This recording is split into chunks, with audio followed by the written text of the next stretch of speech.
Serge Marquis, bonjour. Bonjour. Merci de m'accueillir chez vous. Ah, puis vous venez de loin. Oui, tout à fait. Oui. Surtout dans cette période, ça paraît encore plus loin. Alors, vous êtes avec nous pour nous parler de votre dernier ouvrage intitulé « Je ». Connais-toi toi-même. Comment fait-on cela aux éditions Flammarion? C'est donc tout l'enjeu de cette heure que nous avons devant nous. Comment fait-on cela? La première de mes réflexions, Serge Marquis, vient de ce titre que vous démarrez par « Je ». Et quand on lit votre livre, on découvre que des « je », il y en a beaucoup. On pourrait presque dire « nous » en parlant individuellement, tellement il y a de « je ». Oui, il y en a une quantité absolument innombrable. On en fabrique à partir de je ne sais pas quel âge exactement, mais très tôt dans la vie. Et on en fabrique toute la vie des jeux à cause d'un processus qui est dans le cerveau qui s'appelle le processus d'identification et qui est constamment en action et qui fait qu'on s'identifie à toutes sortes de choses tout au cours de son existence. J'ai envie de dire tout de suite, dans l'espoir de devenir ou d'être quelqu'un, pour s'assurer qu'on aura vécu notre vie sans n'avoir été rien. Donc, il y a une espèce de difficulté, là, parce que cette espèce de processus, on ne sait pas quand il est apparu dans le cerveau humain. Il y a des hypothèses à l'effet qu'il n'a pas toujours été là, qui seraient apparues en cours d'évolution, entre autres à partir du moment où on a eu besoin d'un territoire et qu'on se serait identifié au territoire qu'on avait. Ça aurait été le premier « je » dans l'histoire de l'humanité. Je suis mon territoire. Et après, il y a le mécanisme étant en marche, s'étant amorcé, il s'est accéléré. Et aujourd'hui, il suffit qu'on ouvre la télé et qu'on soit devant un match de tennis. Il y a deux joueurs qu'on ne connaît pas, qu'on n'a jamais vus. Et le processus d'identification démarre. Après quelques secondes, on s'identifie à l'un des deux joueurs. Ça devient un autre « je » dans notre tête. Et ce qui est fascinant, c'est que si le joueur auquel on s'est identifié gagne, on se sent bien. Et s'il perd, on se sent mal. Et que 2 minutes avant, on ne le connaissait pas. Alors ça, c'est fascinant. De là, l'importance de se connaître pour découvrir que, au bout du compte, nous ne sommes aucun de ces jeux. C'est énorme comme phrase, mais c'est une réalité. Et en même temps... Pardon, mais en même temps, c'est aussi parce qu'on va s'identifier et qu'on va découvrir qu'on n'aime pas perdre, qu'on apprend un peu plus qui nous sommes, non? Si on prend le temps de le faire, si on prend le temps d'observer ce qui se passe dans notre tête, oui. Sinon, on se laisse happer par un tas d'émotions. Ça peut être la colère vis-à-vis de la personne à laquelle on s'est identifié, qui a raté un coup. Et tout à coup, le discours s'amorce dans notre tête, ce que j'avais appelé dans un autre petit livre, le hamster qui se met à courir et qui fait, il porte des jugements sur la personne. Quel idiot, il a raté ce coup-là. Et là, évidemment, apparaît, dans ce que j'appelle dans le livre, une tempête hormonale qui crée un inconfort immédiatement autour de la colère, de la déception, de l'insatisfaction, de la frustration. Alors que 3 minutes avant, on n'avait pas encore ouvert la télé et on se sentait bien. C'est quand même fascinant comme phénomène.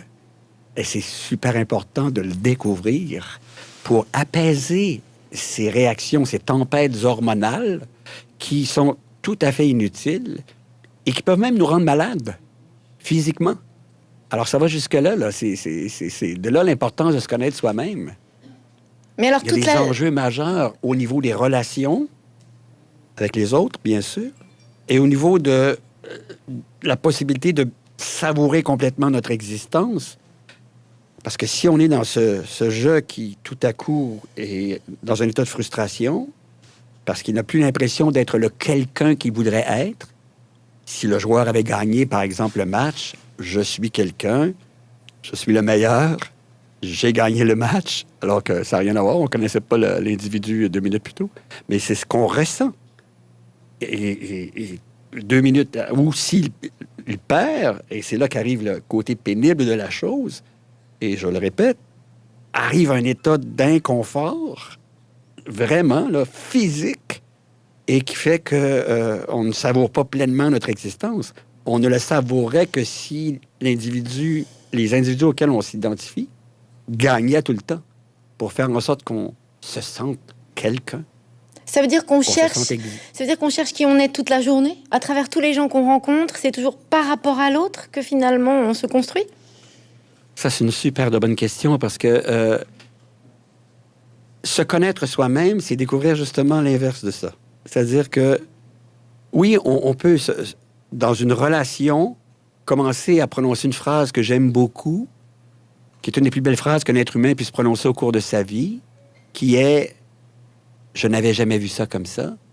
Cette phrase ne peut se prononcer que dans un dialogue, lorsqu'on est à l'écoute d'une autre personne qui vient de dire quelque chose qu'on n'avait pas vu encore et qui tout à coup est une révélation et qui nous permet de dire « Je n'avais jamais vu ça comme ça ». Donc là, on vient de changer.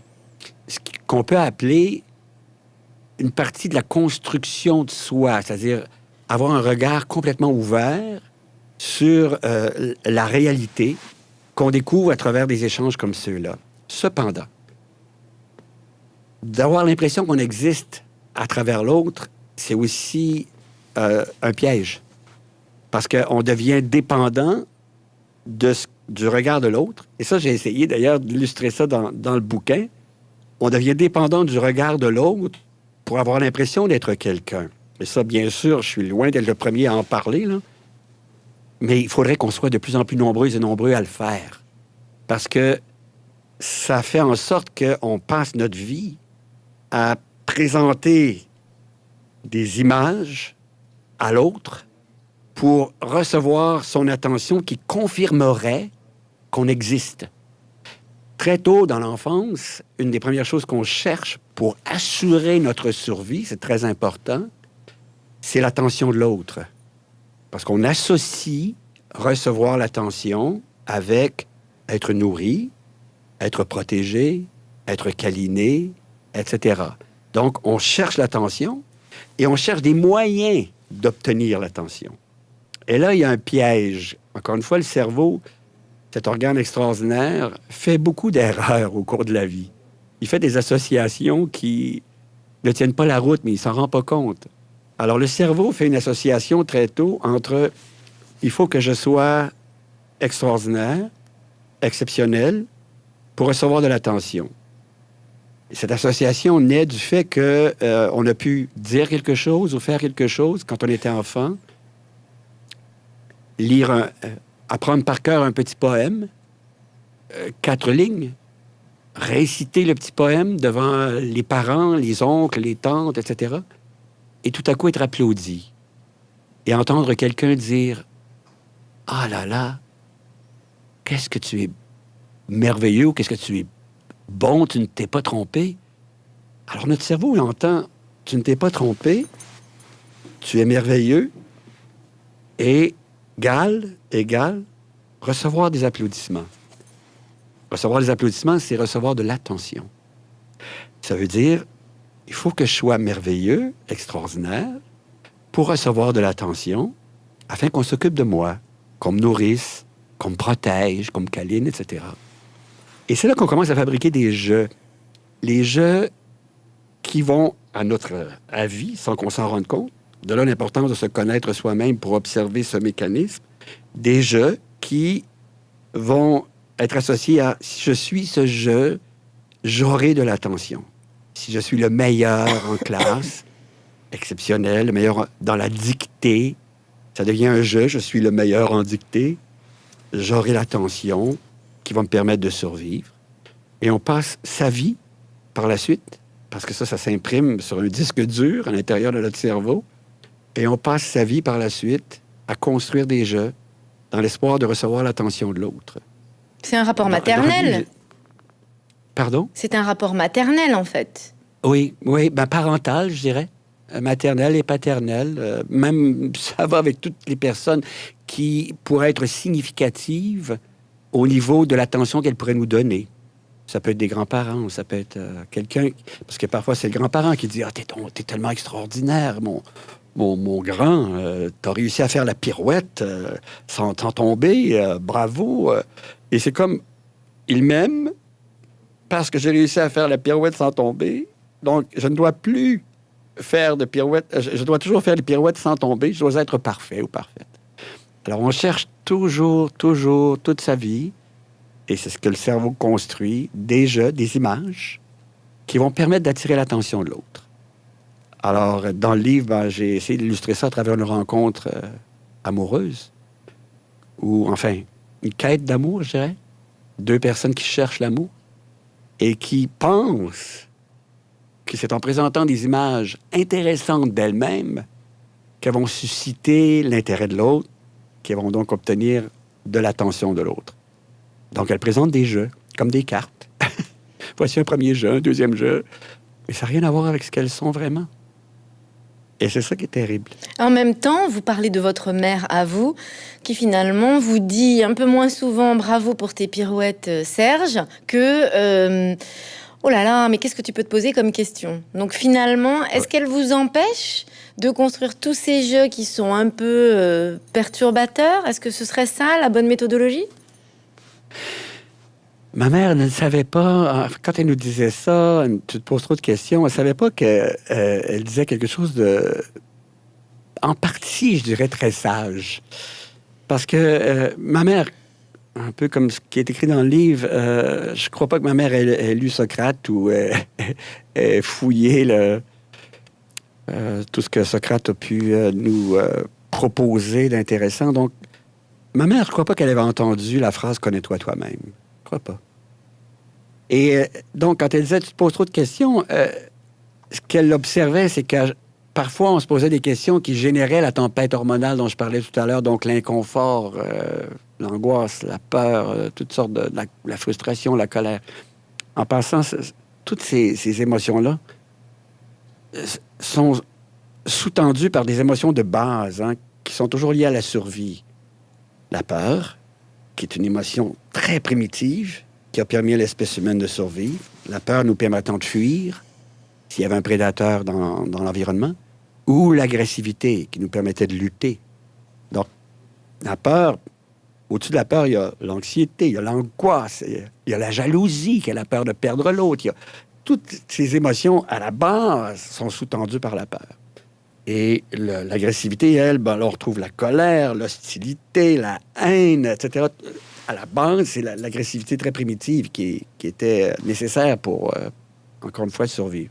Et entre les deux, il y a la paralysie, figée, là, se cacher dans un buisson dans l'espoir que le vent soit dans la bonne direction. Alors, donc, c'est très primitif, ces réactions-là.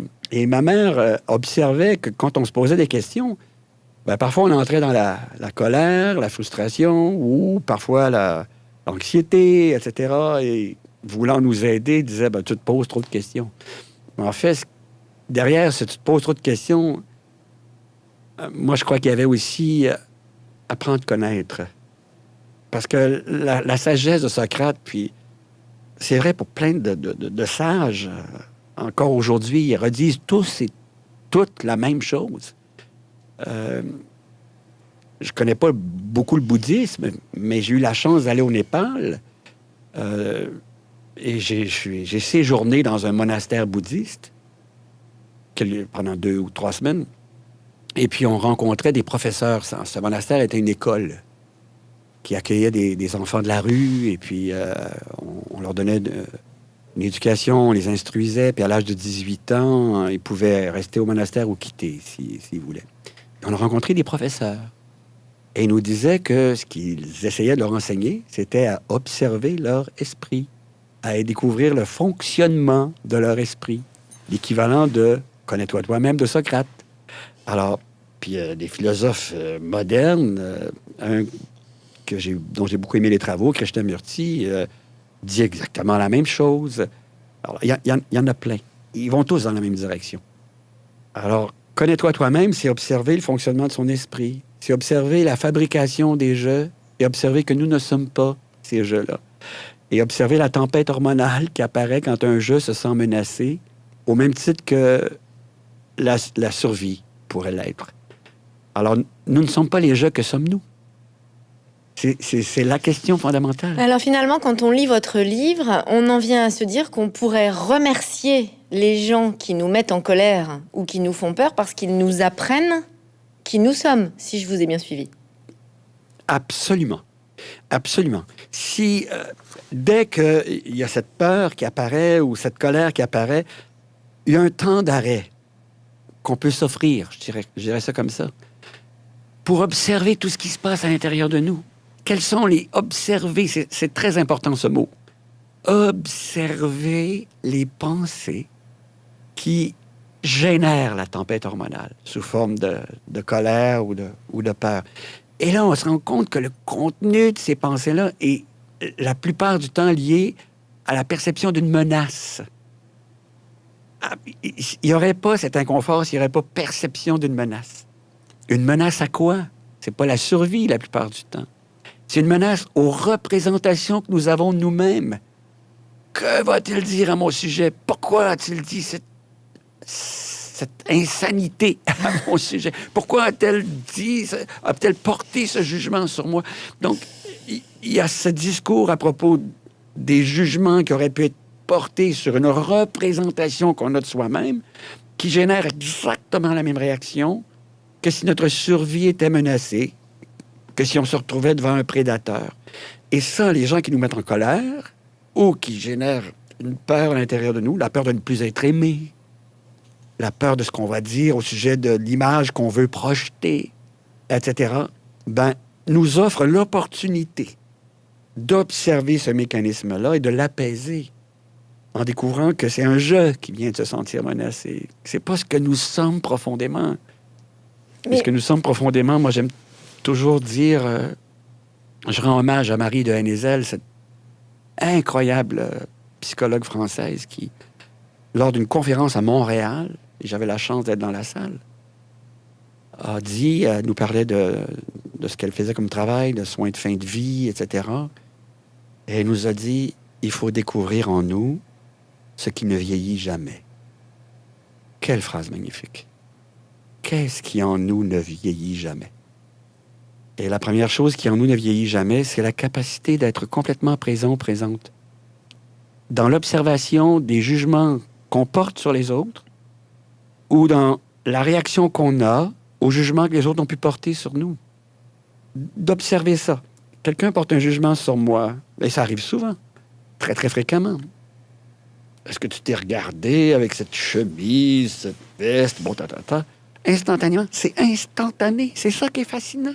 C'est une fraction de seconde.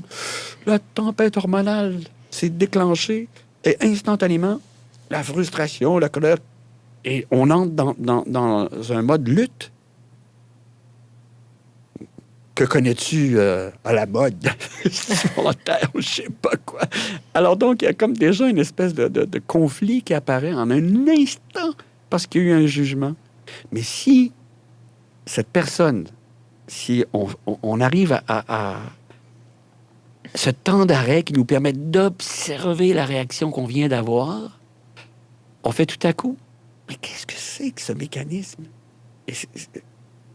Qu'est-ce qui se sent menacé à l'intérieur de moi? Il faut toujours se rappeler qu'il n'y aurait pas cette réaction s'il n'y avait pas perception d'une menace. C'est une histoire de temporalité alors? C'est une histoire d'arrêt? C'est une histoire de lien au présent? C'est une histoire de lenteur? Ah oui, j'aime ça. Beaucoup. C'est vraiment le temps d'arrêt. Moi, je l'appelle la seconde révolutionnaire. Vraiment. Il s'agit de s'arrêter une fraction de seconde. Parce que c'est tellement instantané, c'est tellement un réflexe, là. Et la tempête hormonale s'amorce instantanément, là. Donc, les muscles contractés, la mâchoire serrée, tout ça, là, c'est comme si on était devant le prédateur prêt à mordre. Et c'est là que la seconde révolutionnaire peut survenir. C'est-à-dire que il y a ce temps d'arrêt d'une seconde qui fait « Oh là là, qu'est-ce qui se passe ici, là?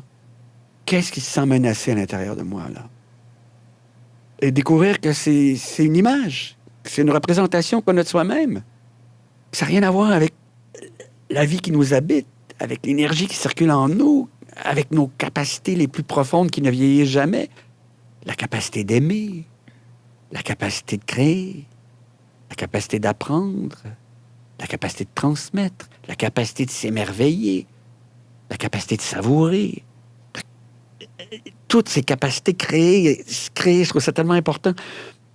Ça n'est pas menacé par un jugement. J'ai déjà entendu une entrevue, j'étais à côté de la personne, on était plusieurs en entrevue, et il y a quelqu'un qui critiquait le livre que cette personne-là venait d'écrire. Et puis, la personne qui faisait l'entrevue, et c'était pas gentil, là. Enfin, c'était pas gentil, c'était difficile pour l'auteur. Et la personne qui faisait l'entrevue s'adresse à moi et me dit, « Que diriez-vous en ce moment à la personne à qui je viens de m'adresser? » Alors, j'étais un peu étonné là, qu'on me pose cette question, mais j'ai tout de suite répondu. Ben, je lui dirais que sa capacité de créer est intacte. Fondamentale, parce que s'il laisse aller la tempête hormonale, il va peut-être commencer à se juger lui-même et à dire je ne vaux rien, je suis un incompétent, je suis nul, alors que ça n'a rien à voir. La capacité de créer est intacte. Comment vous expliquez qu'on est dans une société si auto-centrée et que, donc justement, ça devrait nous être plus facile de nous arrêter et de conserver ce que nous savons faire, puisqu'on s'occupe beaucoup de nous aujourd'hui, quand même? J'ai envie de dire, j'aime aussi beaucoup cette question-là parce qu'elle permet de faire une distinction importante. J'ai envie de dire qu'on s'occupe beaucoup de notre ego dans la société actuelle et non pas de ce que nous sommes réellement. Et ça, j'ai cherché pourquoi l'ego avait pris tellement de place. Et alors, pourquoi? Le moi. Ouais.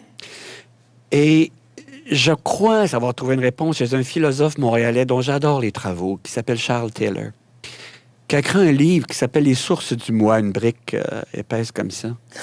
Et il y a eu une petite synthèse qui s'appelle « Éloge de la modernité » ou quelque chose comme ça. Et dans ce livre, Taylor nous dit qu'à la fin du 17e siècle, au début du 18e, s'est amorcé ce qu'il a appelé une grande marche identitaire qui visait à faire en sorte que chaque personne puisse devenir totalement elle-même. Taylor a dit que ça a donné naissance à des grands mouvements, comme le féminisme, par exemple, pour permettre aux femmes d'enfin occuper une place dans la société où tout leur potentiel pourrait se développer, s'exprimer. La même chose pour les personnes non blanches, pour les personnes d'orientation sexuelle différentes des hétérosexuels, etc. Donc, la grande marche identitaire avait pour but de permettre à chaque personne de pouvoir développer pleinement son potentiel, devenir elle-même. Et il a appelé ça le phénomène de l'individuation. Devenir l'individu que nous sommes. Mais il dit qu'on a glissé, qu'on a dérapé, et que c'est là que l'ego est apparu. Qu'au lieu d'aller, vers l'individuation, on a glissé vers l'individualisation. C'est-à-dire, moi. Je veux tout. Je veux qu'on m'enlève rien. Et je veux surtout rien manquer dans la vie, parce que je pense qu'il faut rien manquer pour avoir l'impression d'avoir réussi sa vie. Donc, tasser les autres pour ne rien manquer, etc. Et ça n'a rien à voir avec devenir soi-même. Devenir soi-même, Taylor nous dit toujours ça, ça ne peut se faire que dans la rencontre qui permet justement de prononcer la phrase « Je n'avais jamais vu ça comme ça ». Et là, on n'est plus dans l'ego, moi, je suis le meilleur. Bon, chez nous, au Québec, on a une expression qui dit « je me pète les bretelles », c'était pouf, hein, c'est comme si on se faisait éclater les bretelles sur le thorax, « je suis le meilleur », etc. Alors, ça n'a rien à voir avec devenir soi-même. C'est pour ça que se connaître soi, c'est découvrir qu'on n'est pas notre ego, que nous sommes, tout ce qui en nous ne vieillit jamais. Et le grand défi, c'est de ramener l'attention sur ce qui en nous ne vieillit jamais. Parce que l'ego s'accapare constamment de l'attention. L'ego qui est la somme des représentations qu'on a de soi-même, la somme des jeux. Et comme on en fabrique tous les jours, on s'identifie à sa marque de voiture, on s'identifie aux vêtements qu'on porte, à la marque de savon à vaisselle qu'on utilise. C'est absolument extraordinaire. Alors, il y en a sans cesse. Et on défend ça après, on protège ça comme s'il en allait de notre survie. Est-ce qu'on confond, est-ce qu'il y a une méprise sur la sagesse, la spiritualité, parce que on a finalement décidé que ressentir des émotions fortes, c'était le signe d'être parfaitement vivant, et que du coup, c'est à cet endroit-là qu'on se méprend, puisque du coup, on se laisse embarquer par ces émotions? C'est-à-dire que on peut vivre des émotions fortes, mais absolument de façon extraordinaire, quand l'attention est complètement dans le présent. Ça non plus, je suis loin d'être le premier à dire ça. Au contraire, on en parle beaucoup aujourd'hui. Mais je pense qu'il y a une confusion au sujet justement du moment présent. C'est qu'on a confondu la notion d'être dans le moment présent avec une forme d'hédonisme. C'est-à-dire que beaucoup de gens associent être dans le moment présent à vivre dans le plaisir. Alors que j'ai eu la chance de rencontrer des adolescents qui se préparaient, à entrer dans le système de santé. Et je leur disais, vous savez, dans le moment présent, c'est pas uniquement être dans le plaisir. Être dans le moment présent, c'est écouter le professeur en classe. C'est ça, être dans le moment présent. Alors, donc, quand on est complètement... Quand l'ego n'accapare plus toute l'attention, parce que l'ego a toujours peur de disparaître, tous les gens ont peur de disparaître. Alors, s'ils ont peur de disparaître, ils sont toujours en mode surveillance de ce qui pourrait les menacer. Donc, toujours susceptibles d'être dans la colère, qui est une émotion très intense, mais qui est inutile parce que c'est un jeu. Ou dans l'agressivité, la peur, l'anxiété, l'angoisse, etc. Et si on s'en rend compte et qu'on ramène l'attention complètement dans le présent, on peut vivre des émotions très fortes, mais qui sont l'essence même de la vie. La joie, ça peut nous habiter totalement. J'ai envie de dire l'émerveillement, tout ce que ça nous apporte. L'amour, ça se vit complètement dans... Comment peut-on aimer si l'attention n'est pas dans le présent? C'est impossible.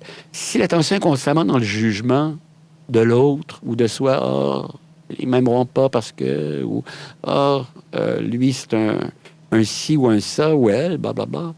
On n'est pas dans aimer. C'est vrai pour savourer. Je disais tout à l'heure, tout ce qui en nous ne vieillit jamais. Comment je peux savourer si mon attention n'est pas dans le moment présent? Comment je peux savourer un vin? Ici, en France, je suis toujours très heureux de faire des découvertes.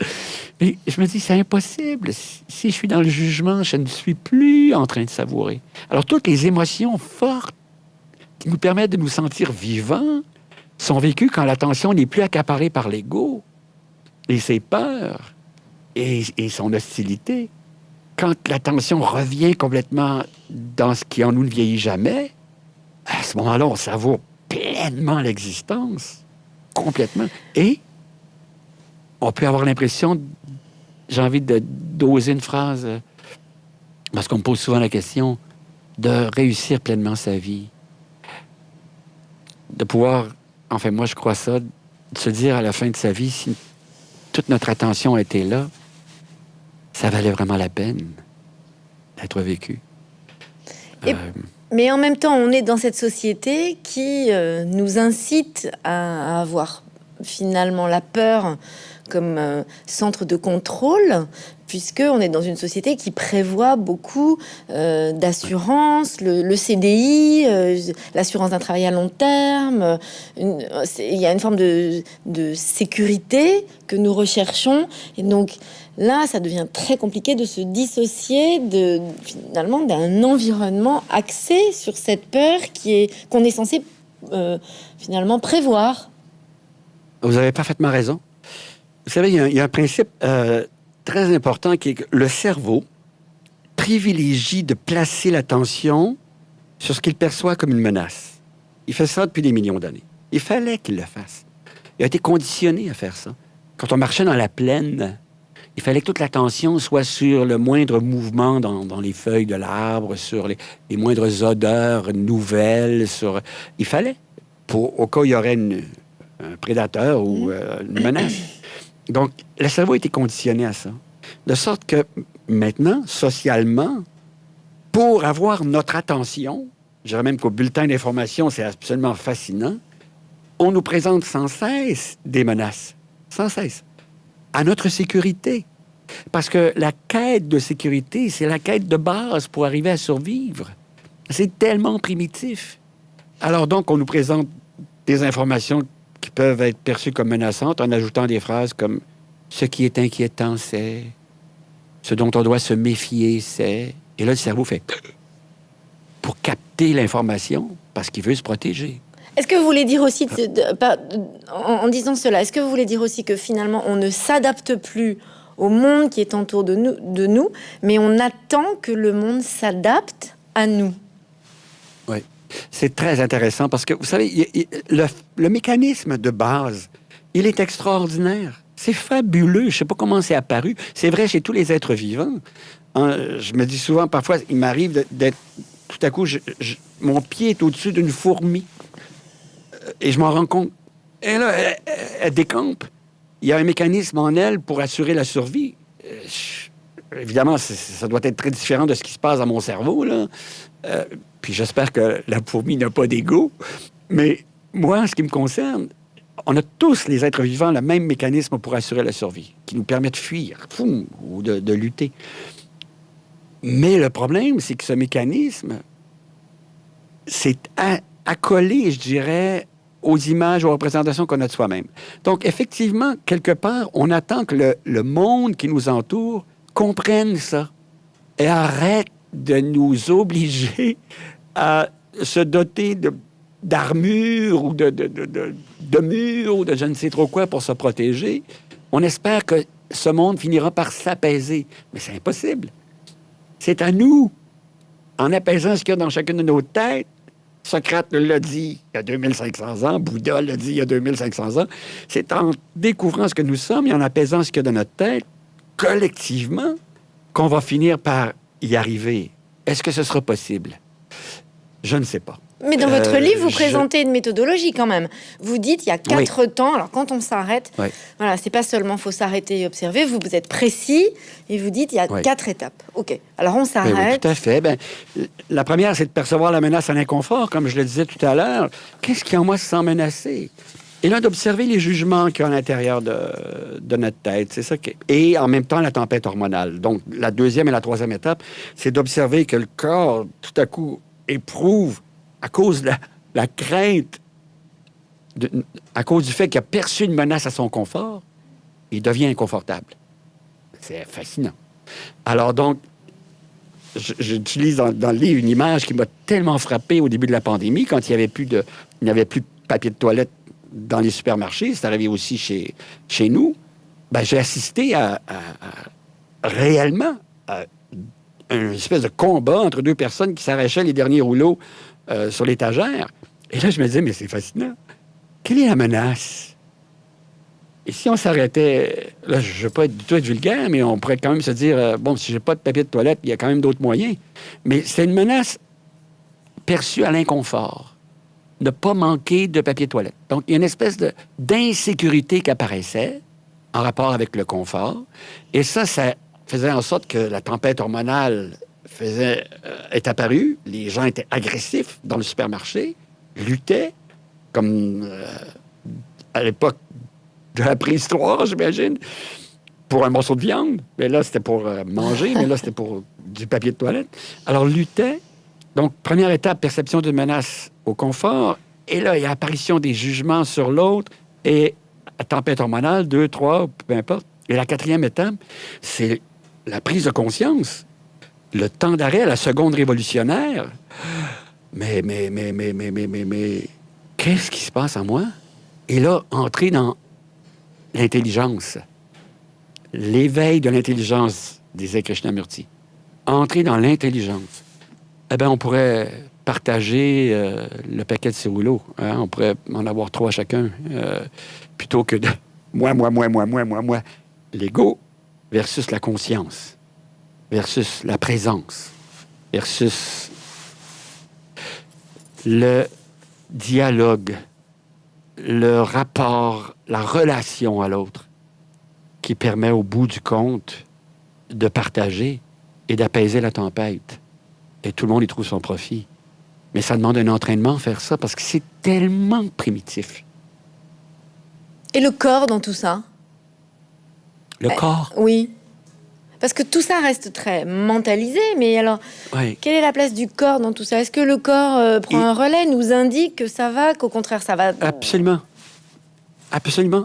C'est le premier signe. D'ailleurs, au fond, la première chose qu'on devrait faire après avoir perçu une menace à notre confort, c'est d'observer ce qui se passe dans le corps.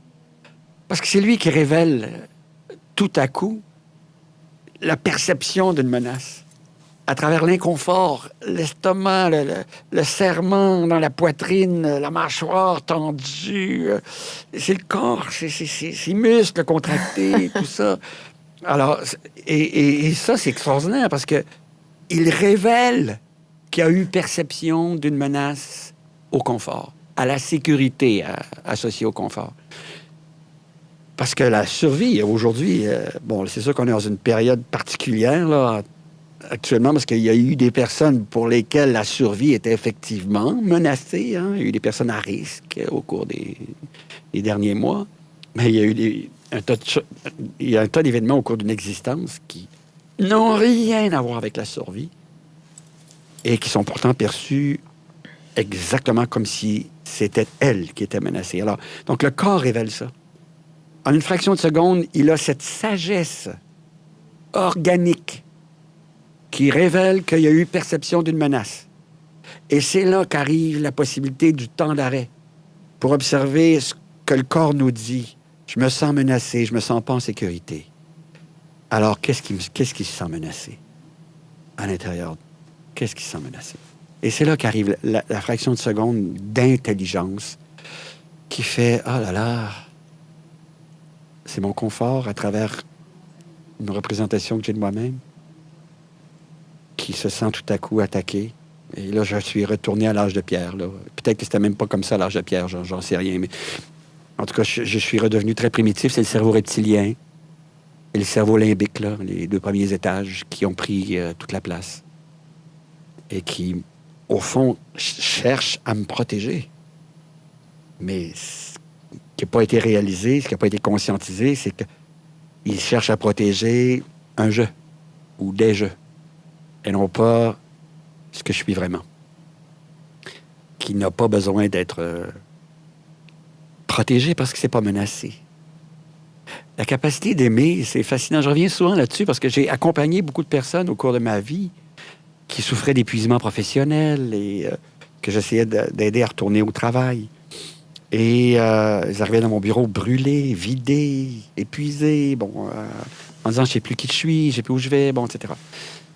Et après quelques minutes, certaines de ces personnes commençaient à me raconter, bien sûr, leur vie, mais commençaient à me dire qu'elles avaient vécu une rupture au cours des semaines qui avaient précédé. Une rupture amoureuse.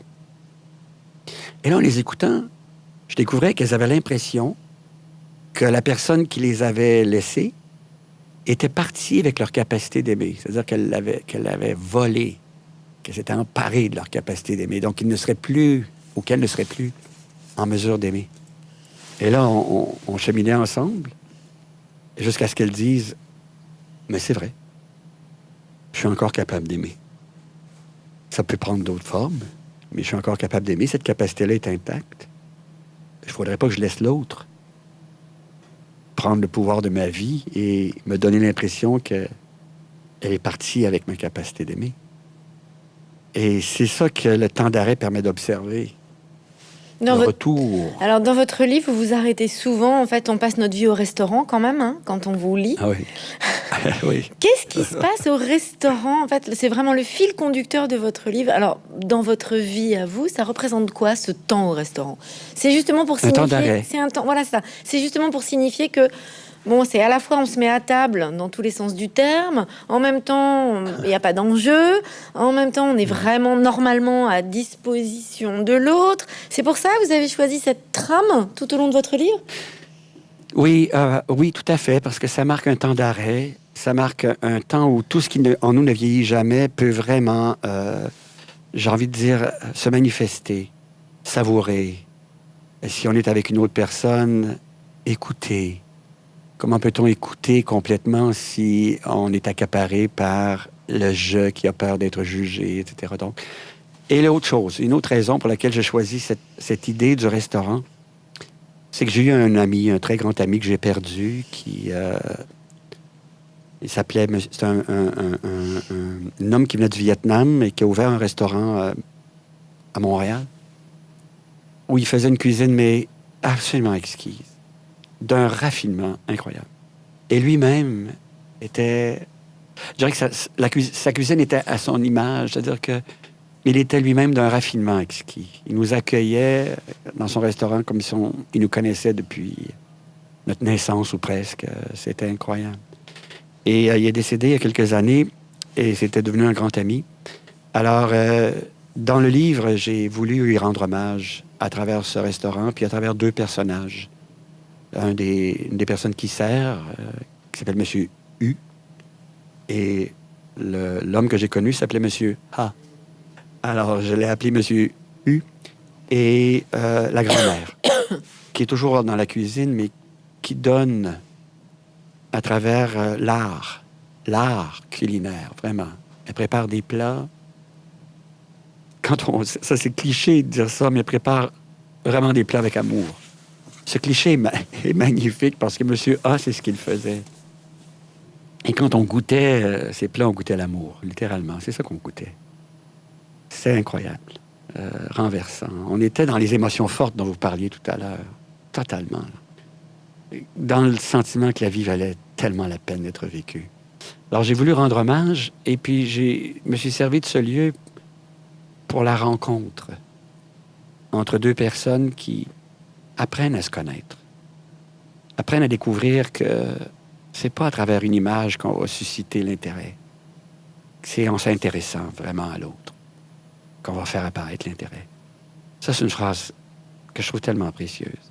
C'est en s'intéressant que l'intérêt apparaît, et non pas en projetant des images dans le but de susciter l'intérêt. Alors, et c'est tout le livre tourne autour de ça. La découverte par ces deux personnes, dont on ne connaît jamais le prénom, au fond, parce que il y en a une qui a utilisé un pseudonyme sur les sites de rencontres, synonyme page blanche. Et elle finit par donner un surnom à l'homme qu'elle appelle Socrate. Elle est un peu moqueuse au début, mais elle l'appelle toujours Socrate pour le confronter, pour l'obliger à entrer dans ce que ça signifie vraiment, la connaissance de soi. Alors, c'est un échange entre page blanche et Socrate à propos de la découverte de ce que nous sommes vraiment, et non pas de ce qu'on essaie d'être pour retourner à l'enfance, c'est-à-dire à cette époque où on cherchait à obtenir l'attention pour survivre. Mais vous aussi, vous êtes un peu moqueur, parce que dans votre livre, vous souriez beaucoup, vous nous prêtez à sourire beaucoup. Oui, je rigole beaucoup. Je pense que j'ai voulu faire un livre où les gens s'amuseraient, les gens se reconnaîtraient et puis pourraient rire d'eux-mêmes.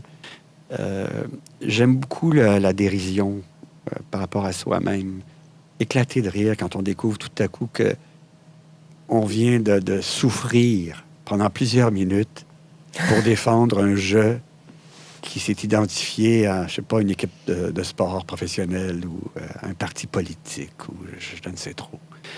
Et on s'est même arraché les cheveux là, pour défendre ça. Puis après, si on arrive à la seconde révolutionnaire et qu'on arrive à apaiser tout ça, on peut même en sourire, dire, mais qu'est-ce qui se passe dans mon cerveau? Qu'est-ce qui vient d'arriver? Qu'est-ce que j'ai perdu de temps? Et qu'est-ce que j'ai brisé aussi autour de moi? Parce qu'on peut briser beaucoup de choses autour de soi à cause de l'agressivité primitive là, qui remonte. Il y a des gens qui génèrent des blessures parce que tout à coup, l'ego de l'autre, qui n'est pas dans la connaissance de soi encore, qui n'a pas peut-être profité de cette opportunité-là, vient d'être jugé, attaqué, et la personne peut entrer dans des souffrances physiques. Le corps va vraiment, vraiment souffrir. Même en devenir malade, comme je disais tout à l'heure, parce que si cette souffrance-là se prolonge, ben, il y a tas d'hormones qui circulent inutilement. Ces hormones-là avaient pour but de nous faire réagir rapidement devant un prédateur, mais si elles sont sécrétées d'innombrables fois par jour pour défendre une quantité énorme de jeux, de dossiers que je défends au travail, je sais pas moi, là, peu importe. Mon apparence. Chez les jeunes, c'est très important parce qu'ils sont tellement identifiés à leur apparence. Actuellement, sur les réseaux sociaux, ils peuvent avoir beaucoup de réactions négatives, on le sait tous et toutes. Là. Ils attendent le pouce en l'air, ils attendent le j'aime, mais c'est pas toujours ce qu'ils reçoivent après avoir posté une photo à laquelle ils se sont identifiés. Alors, c'est terrible à ce moment-là parce que s'ils ont des commentaires négatifs, ils entrent dans une grande souffrance. Il y en a même il y a eu au Québec une épidémie de tentatives de suicide chez des jeunes adolescentes, pardon. Et on se demandait pourquoi. Puis elles avaient en commun d'avoir posté une photo d'elles-mêmes et d'avoir reçu des commentaires très négatifs sur les réseaux sociaux, mais elles étaient tellement identifiées à la photo, à l'image, que les commentaires n'étaient plus perçus comme des commentaires en rapport avec leur être, en rapport avec l'image, mais étaient plutôt perçus comme des commentaires en rapport avec leur être. Et c'est là qu'elles entraient dans un état dépressif. Je ne vaux rien. Ça allait jusqu'à ma vie foutue, bon, etc. C'est-à-dire Alors, que on a les réseaux découvert ça. sociaux, plutôt que de nous permettre de communiquer entre nous, nous rendent encore un peu plus fragiles. C'est ça que vous êtes en train de dire? Ouais, oui, absolument. Si on n'est pas vigilant ou vigilante, tout à fait, parce qu'à cause de ce processus d'identification, toujours en rapport avec ce qu'on a posté sur les réseaux sociaux, ce qu'on a placé sur les réseaux sociaux et des attentes qu'on a, des attentes d'attention, des attentes de reconnaissance, des attentes d'entendre tu es quelqu'un, tu existes, parce que tu existes à mes yeux et tu existes non seulement à mes yeux, mais tu existes aux yeux de 500 personnes, 1000 amis, 2000 amis. Alors, plus qu'il y a d'amis, plus j'existe. Qu'est-ce que c'est que cette histoire? C'est pas parce que j'ai 5000 amis que j'existe davantage, au contraire. Parce qu'un ou l'autre de ces amis, puisque le cerveau privilégie de placer l'attention sur la menace, peut avoir un commentaire négatif, et toute mon attention est dirigée vers ce commentaire négatif. Alors qu'il y en a eu 4999 qui étaient positifs. Et c'est ce commentaire qui est retenu, et c'est la tempête hormonale qui est déclenchée, qui amène la souffrance dont on parle. Alors, vous proposez aussi des mantras, finalement, dans ce livre. Il y a des pages bleues qui sont des citations. On pense évidemment au parallèle que vous faites dans votre livre aux petits biscuits chinois qui ont des messages qu'on entend. Donc vous avez placé vos petits biscuits chinois dans votre livre sous forme de pages bleues qui sont des messages qu'on... En fait, on pourrait ouvrir votre livre comme ça, au hasard, tomber sur une page bleue et avoir un texte. Pourquoi? Pour réfléchir, pour inspirer. Pourquoi vous avez fait ça dans votre livre? C'est que ça représente quoi dans la méthode que vous donnez dans ce livre? J'ai été beaucoup marqué. Il y a une personne que je cite beaucoup dans le livre sur ces pages bleues. Il s'appelle Félix Leclerc. Oui. C'est un grand poète québécois, auteur-compositeur. Bon, les gens le connaissent beaucoup comme auteur, compositeur, interprète, mais peu connaissent sa sagesse.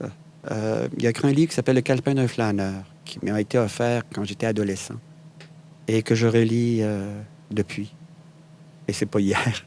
Alors, parce qu'il y a des petites phrases comme ça qui auraient pu être retrouvées dans des biscuits chinois, qui sont des éclairs de sagesse, littéralement. Et il suffit de lire une phrase pour que tout à coup, il y ait une prise de conscience qui peut nous permettre de dire « j'avais jamais vu ça comme ça ». Mais il faut que je rende hommage aux personnes qui ont édité le livre aussi. Parce que, bon, je les avais mises, moi, ces phrases-là, en début de chapitre, mais c'est tout le travail d'édition qui a fait en sorte que les phrases apparaissent sur ces pages bleues, et je trouvais ça magnifique, parce que c'est comme si on ouvrait un biscuit chinois et qu'on trouvait ce petit message. Et ça, c'est intéressant aussi, parce que les biscuits chinois sont omniprésents, parce qu'ils mangent évidemment dans un restaurant asiatique, mais on voit l'importance qu'ils accordent au message, et on voit le processus d'identification parfois à un message, plutôt que d'aller dans la découverte de ce qui peut nous apprendre au niveau bien davantage de ce que nous sommes réellement. Alors, même un biscuit chinois, le petit papier qui en sort, peut activer le processus d'identification. Vous êtes généreux. Oh, je suis généreux. Mais attends un peu, là, qu'est-ce qui vient de se passer à l'intérieur de moi? Je me suis identifié à ce qui est écrit sur le message et je ressens tout à coup un état de grâce parce que j'ai lu ce petit bout de papier. Juste observer ce processus, c'est extraordinaire. Hey, j'ai lu un petit papier puis je suis dans un état de grâce. Qu'est-ce que c'est que ce mécanisme? Et c'est ça, la connaissance de soi, c'est observer ce processus. Alors donc, je me disais, c'est extraordinaire ce que les gens de l'édition ont fait, parce qu'ils permettent, justement, en ouvrant le livre, au hasard, de tomber sur une phrase comme celle-là, et qui nous oblige tout à coup à avoir ce recul, cette réflexion, qui permet de faire « Oh, mais qu'est-ce qui vient de se passer? » Oh. Alors, ce sera ma dernière question. Malheureusement, le temps passe vite avec vous, Serge Marquis. Au fond, quand on vous lit, on a l'impression qu'on aime souffrir à se raconter autant d'histoires. Comment vous expliquez ça? En fait, c'est pas aimer la souffrance, c'est le fait qu'en se racontant des histoires, on espère en sortir. Et c'est ça qui est le paradoxe. C'est que l'histoire qu'on se raconte génère la souffrance dont on veut sortir. Et on se rend pas compte qu'une grande partie de la souffrance est générée par le moyen qu'on utilise pour essayer de l'apaiser. Alors quoi, on Et c'est ça. meuble? En fait, c'est une façon de remplir quoi, une peur du vide. Ah oui, tout à fait. Il y a une grande peur du vide. Absolument, de ne plus exister, de ne plus être quelqu'un. Et il y a beaucoup de gens qui associent réussir leur vie au fait d'avoir été reconnus, de ce qu'on a dit à notre sujet, des likes qu'on a eus ou des j'aime qu'on a eus sur Facebook ou peu importe. Donc, si j'ai eu 50 000 j'aime sur Facebook, je suis quelqu'un et ma vie aurait été réussie. Ça n'a rien à voir. Donc, et là, il y a une souffrance. C'est ça, c'est un paradoxe. En fait, on crée quelque chose pour avoir toute notre vie le travail d'essayer d'en sortir. Oui, tout à fait. Absolument. Alors qu'on peut en sortir, et c'est ça qui est extraordinaire, instantanément, dans la prise de conscience du processus, du mécanisme, et en ramenant l'attention dans le présent. Mais ça se fait presque tout seul à un moment donné. Quand on observe le mécanisme, là, il y a comme un sourire qui apparaît devant ce mécanisme-là. Mais qu'est-ce qui se passe ici dans le cerveau? Et là, il y a un apaisement qui apparaît, et là, une ouverture qui fait qu'on savoure la vie et qu'on peut, je disais tout à l'heure, la réussir, mais c'est peut-être davantage la savourer pleinement. Il y a quelqu'un, un sage, j'ai oublié son nom, qui disait qu'on lui avait demandé « Qu'est-ce que pour vous réussir sa vie? » Il avait répondu « Réussir sa vie, ça va se mesurer au nombre de secondes où j'aurais été complètement présent. » Complètement présent. Alors, et je crois que c'est vraiment ça. Mais c'est le dérapage qu'il y a eu en cours d'évolution, l'apparition de l'ego, la peur que l'ego disparaisse, le besoin qu'a l'ego d'être quelqu'un et le fait qu'on consacre une partie de notre vie, une grande partie de notre vie, à vouloir protéger les représentations qu'on a de soi-même, c'est-à-dire les pelures, j'appelle ça les pelures identitaires qui constituent l'oignon de l'ego. Alors, on passe une grande partie de notre vie à vouloir assurer la survie de ça. Et bien sûr, on entre dans beaucoup de souffrance parce que c'est constamment menacé. Que voulez-vous? Il y a toujours quelqu'un qui va avoir un commentaire, un jugement sur ce que nous sommes, parce que la personne elle-même est en train de s'évaluer. Elle-même est en train de se comparer. Elle-même, son ego, pour survivre, a besoin de se comparer à un autre ego. De dire, moi, je suis meilleur que lui, moi, je suis meilleur qu'elle, j'ai une plus belle maison, j'ai une plus belle voiture, je gagne plus d'argent, bon, blablabla. Tous ces jeux qu'on construit. Je gagne plus d'argent, c'est une comparaison. J'ai une plus belle maison, c'est une comparaison. Moi, je porte cette veste qui est signée. Peu importe, enfin. Alors oui, on se fait souffrir beaucoup inutilement. Beaucoup. Mais donc, vous êtes la preuve vivante qu'on en sort facilement? Non, pas facilement, je crois pas. Parce que pour moi, c'était, et c'est encore, beaucoup de travail. Mais je dirais qu'il y a une vigilance qui est apparue. Une vigilance qui permet d'observer le mécanisme. C'est pour ça que j'en parle. Parce que je sais que c'est possible. Et cette vigilance fait que je reste beaucoup moins longtemps. L'attention demeure beaucoup moins longtemps dans le besoin de protéger un jeu. Elle revient dans ce qui, en moi, ne vieillit jamais. Je me le dis d'ailleurs. Est-ce que ta capacité d'aimer est menacée, Serge? Est-ce que ta capacité de t'émerveiller est menacée? Non. Reviens ici. Ça, c'est un autre mantra. Reviens ici. Reviens ici. Je me répète souvent ça. Reviens ici. Maintenant. Et effectivement, ça ramène l'attention sur l'autre quand on est en train d'échanger. Mais c'est ce que j'ai dans la bouche quand je suis en train de savourer. C'est un effort qui n'est pas naturel, mais qu'on pourrait apprendre plus facilement aux enfants, alors? Oui, tout à fait. Ça serait merveilleux si on apprenait ça aux enfants très tôt. Ce serait tellement merveilleux. Imaginez à quel point ils pourraient s'épargner une quantité incroyable de souffrances inutiles et construire un monde où les relations seraient beaucoup plus riches parce qu'on ne serait pas toujours en train de se comparer, de juger. Il y a un médecin américain qui s'appelle Richard Moss qui disait qu'il avait observé, il a beaucoup travaillé avec des gens qui souffraient d'anxiété. Et il disait que l'attention, il allait jusqu'à dire 80% du temps est dans 4 cadrans. Le jugement sur soi, je suis nul, je vaux rien. Le jugement sur l'autre, quel crétin, quel idiot. Dans le passé, si j'avais eu les meilleurs professeurs, les meilleurs parents, si on m'avait dit, bon là, ou dans le futur. On n'y arrivera jamais, on n'a pas les ressources nécessaires, blablabla. Alors l'attention est dans ces 4 cadrans, mais pas ici, où la créativité est présente. La créativité est dans le présent. Bien sûr, elle emprunte des choses du passé, mais c'est dans le présent qu'on crée. Quand je peins, la couleur qui apparaît sur la toile, que je décide d'harmoniser avec une autre, c'est dans le présent que je le fais. Alors, et c'est ça qui permet d'avoir l'impression de développer son potentiel, ses capacités. Ça n'a rien à voir avec l'ego. Ça n'a rien à voir avec l'ego. C'est les ressources qu'on a en soi et qui nous donnent le sentiment de pleinement savourer sa vie. Merci Serge Marquis. Ah, merci beaucoup à vous. Merci beaucoup.